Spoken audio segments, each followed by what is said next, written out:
নমস্কার বন্ধুরা, দীপিকা রান্নাঘরে সবাইকে স্বাগত জানাই। চলে এসেছি আবারও একটি ভিডিও রেসিপি নিয়ে। দেখুন বন্ধুরা, আজকে আমি বানিয়েছিলাম পাকা আমের বড়া। তো পাকা আমের বড়া কিভাবে বানিয়েছি সেটা তো আজকে আপনাদের সাথে শেয়ার করব। ভিডিওটা স্কিপ না করে শেষ পর্যন্ত দেখতে থাকুন। আপনারা তো তালের বড়া, কুমড়ো বড়া, কলার বড়া আরও অনেক কিছু বড়া বানিয়ে খেয়েছেন। একবারেই পাকা আমের বড়া বানিয়ে খেয়ে দেখুন, খেতে কতটা সুন্দর লাগে। তাহলে আর দেরি কিসে, চলুন দেখে নেওয়া যাক কীভাবে বানিয়েছি এই আমের বড়া। তো প্রথমে আমি এখানে দুটো পাকা আম খোসা ছাড়িয়ে নিয়েছি, দেখুন। এরপর একটা গ্রেটারের সাহায্যে এইভাবে আমগুলোকে গ্রেট করে নেব। একটা আম আমি প্রথমে গ্রেট করে নিয়েছি, আরও একটা আম আমি এইভাবে গ্রেট করে নেব। দেখুন বন্ধুরা, আমগুলো আমি গ্রেট করে নিয়েছি। এরপর আমটাকে আমি একটা ছাঁকনির সাহায্যে ছেঁকে নেব, যেহেতু আমের মধ্যে অনেক ঝোট থাকে। তো আমগুলোকে এইভাবে একটা ছাঁকনির সাহায্যে বা নেটের সাহায্যেও ছেঁকে নিতে হবে। দেখুন আমের ওই মাউটটা দেখতে কতটা সুন্দর লাগছিল, একেবারে যেন পাকা তালের মতো। দেখুন বন্ধুরা, আমি এখানে আমাদের বাড়ির গাছের আম ব্যবহার করেছি, খুবই মিষ্টি ছিল আমটা। এরপর আমি বড়া বানানোর জন্য একটা ব্যাটার রেডি করে নেব। দেখুন বন্ধুরা, একটা পাত্রের মধ্যে আমি নিয়ে নিচ্ছি চালের গুঁড়ি এক বাটি, এক বাটি একটু কম ছিল যদিও। তো চালের গুঁড়ি এক বাটি নিয়ে নিলাম, আর দিয়ে দিচ্ছি ময়দা। যেই বাটি মেপে আমি চালের গুঁড়ি নিয়েছি সেই বাটি মেপে একই মাপে আমি ময়দা নিয়ে নিয়েছি। এরপর দিয়ে দিলাম স্বাদ অনুযায়ী লবণ, দিয়ে শুকনো অবস্থায় খুব ভালোভাবে সব কিছু মিশিয়ে নেব। আপনারা সুজি আটা দিয়েও বানাতে পারেন, তাতে করেও হবে। এরপর আমের ওই মাউটটা দিয়ে মাখিয়ে নেব। একসাথে পুরো মাউটটা দেব না, কিছুটা মাউট আমি রেখে দেব। এরপর ময়দা চালের গুঁড়ির সাথে খুব ভালোভাবে আমের ওই মাউটটা দিয়ে মাখিয়ে নেব।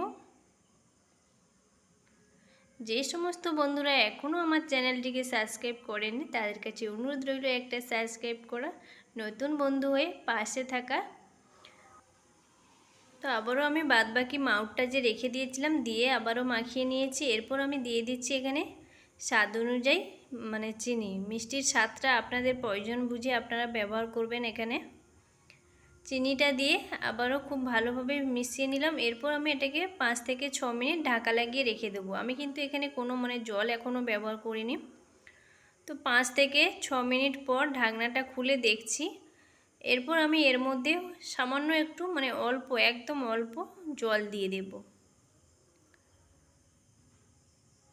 খুব বেশি মোটা করব না, আবার খুব বেশি পাতলাও করব না।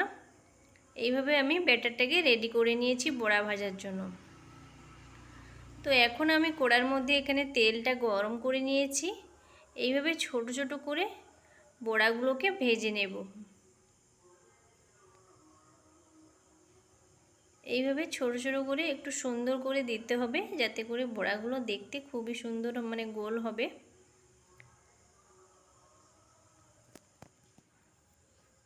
বন্ধুরা, আমার এই আমের বড়া ভালো লাগলে একটা লাইক কমেন্ট করো, বন্ধুদের সাথে একটু বেশি করে শেয়ার করে দিও।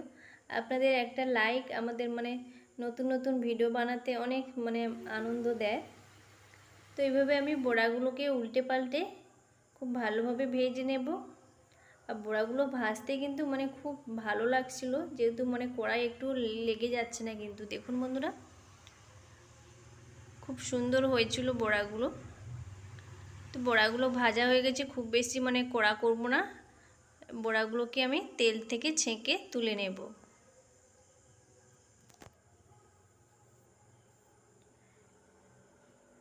তেল থেকে ছেঁকে তুলে নিলাম। আবারও বাদবাকি বড়াগুলো ওই একইভাবে ভেজে নেব।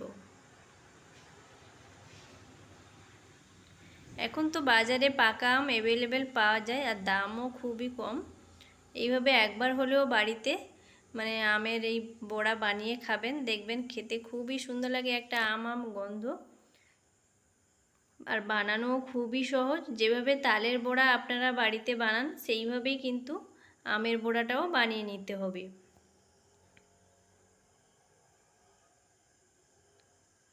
তো দেখুন বন্ধুরা, আবারও আমি বাদবাকি বড়াগুলো একইভাবে ভেজে নিলাম। বড়াগুলো সব ভাজা হয়ে গেছে। এখন আমি বড়াগুলোকে তেল থেকে ছেঁকে আবারও তুলে নিচ্ছি।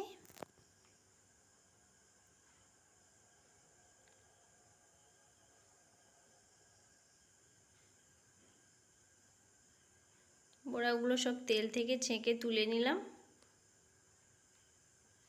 দেখুন বন্ধুরা, বড়াগুলো দেখতে কতটা সুন্দর হয়েছিল, আর খেতেও মানে তার থেকেও অনেক বেশি সুন্দর হয়েছিল।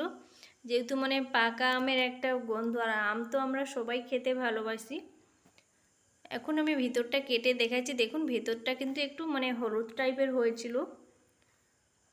দেখুন বন্ধুরা, এইভাবে একবার পাকা আমের মানে বড়া বানিয়ে খান, দেখবেন খেতে খুবই ভালো লাগে। ফিরে আসছি অন্য কোনো ভিডিও রেসিপি নিয়ে, সঙ্গে থেকো, ভালো থেকো।